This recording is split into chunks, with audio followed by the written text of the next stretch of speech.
Hola, mi gente, hola. So I'm going to speak a little bit of Spanglish, if you guys don't mind that.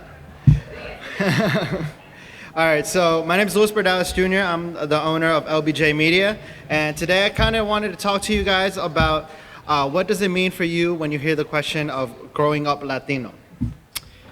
So a lot of us would think, growing up Latino, we right away think about waking up on the weekends to salsa music, maybe a little bit of Marc Anthony, having to clean the bathroom, getting told by your mom, the way we season our food like no other race.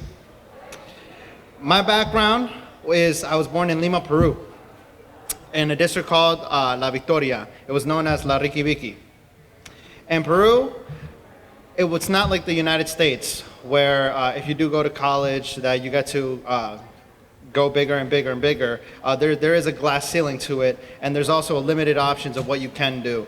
A lot of people in Peru, especially males, either become taxi drivers if they don't go to college or join the military. Around the time that I was born, there was a lot of problems with communism and terrorism in Lima, Peru, and my parents wanted to look for a bit better opportunity so they could raise us in a place where we can have no limits. And so they decided to play the visa lottery. That was the thing back in the day. And they played it the first time, and they lost the first time. They played it the second time, and they lost. And then my parents were ready to give up all their hope of coming to the United States. But then something sparked in my mom to give it one last try. And then we finally won the visa lottery to come to the United States. Now I want to kind of cover about growing up Latino in the United States. I had to learn 2 languages at the same time, learning English and Spanish, going to Allentown School District, having to attend ESOL classes. Once I learned English, I had to serve as a translator for both of my parents, many times, translating them, helping them with jobs and stuff like that. I had to attend an inner city school where I was eventually exposed to gangs, drugs, and violence. Working factory jobs, being discriminated for my race or the color of my skin. Feeling anxiety about police presence, even though I wasn't even doing anything wrong, just from what the media would report and from experiences from other people. And even being looked at a certain way when you walked into a store because they thought you were going to steal something. When I was in high school, I hated reading. I used to look at a book and I used to go to sleep. And around this time, they were cutting a lot of the courses besides the gen eds. One of the courses was accounting. They would really push for you to either go to college or join the military, because if it was either that, you weren't going to be successful. That's basically the way they pushed it. So we were learning a lot of the courses that some of them, in my opinion, I felt like it didn't apply to what I wanted to do, or I wasn't even going to use in life. A lot of my friends had personal issues that I went to school with. Some of them joined gangs, some of them were born into them, some of them became drug dealers, and some of them ended up in jail.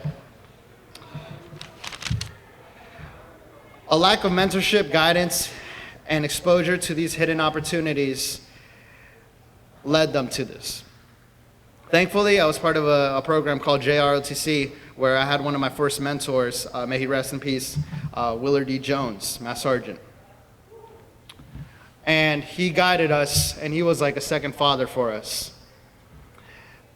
These personal problems at home that my friends were facing included having multiple jobs, having to pay for the family expenses, and just trying to make a living while still going to high school.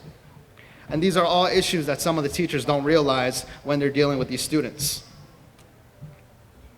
Now, going to college, it was interesting because I was already not sure what I wanted to do.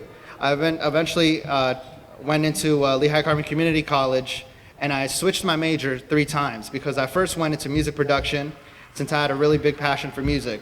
Then I went into business administration since I knew that I wanted to do something with business, and then eventually to film school for my passion. I was thinking about dropping out, but then eventually I talked to the director, Wendy Barron, and she told me about this BEC program that they had. And it was about helping student entrepreneurs build their business. And that was one of my first business mentors, Stefan Walker. And when I met him, it exposed me to opportunities that I didn't know were there. I started learning how to network through Stefan, and I met a lot of you through him. And I started going out on my own to these networking events, meeting a lot of business people and influential people. By doing this, I started building my business, and it helped me a lot to gain relationships. I also gained more mentors on top of that. Mentors such as Joshua Ramirez, some of you know him as Jack 9 Films, Ken from Digital Feast, and Craig from Movie Fire. These people were way ahead of where I was, and I looked up to them because I saw them, and I told myself, that's where I want to be in life. Like, I want to be at their position. And I was able to learn from them, thankfully. I was exposed to a whole world of opportunities and a new way of thinking that didn't only give me two options. It gave me the options to become an entrepreneur and be a self-made man. I started reading and listening to audiobooks based on business, and started actually figuring out that I actually do have, I actually like reading and listening to audiobooks when it comes to business stuff.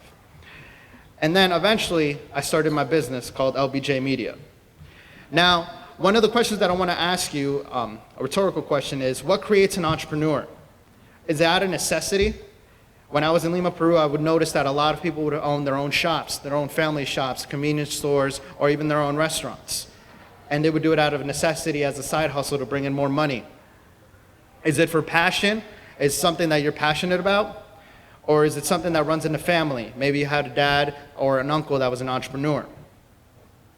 Many kids show these characteristics of entrepreneurs. Sometimes they may not listen in class. They're not too good. They're not interested in what they're teaching. But I believe that these kids show characteristics of being an entrepreneur. If we expose this youth to these hidden opportunities, we can show them that there's more than one career option. We have to open our circle to the youth. Have them come to events like the Latino convention, absolutely free, so they can be exposed to business people and influential people. And then they'll learn how to network, because I wish I would have had something like that when I was in high school. We are 1 million strong, but we need another 1 million to be influential and to be in a position of power. I want to thank you so much, Norman, for inviting me and the whole Latino convention, and that'd be all.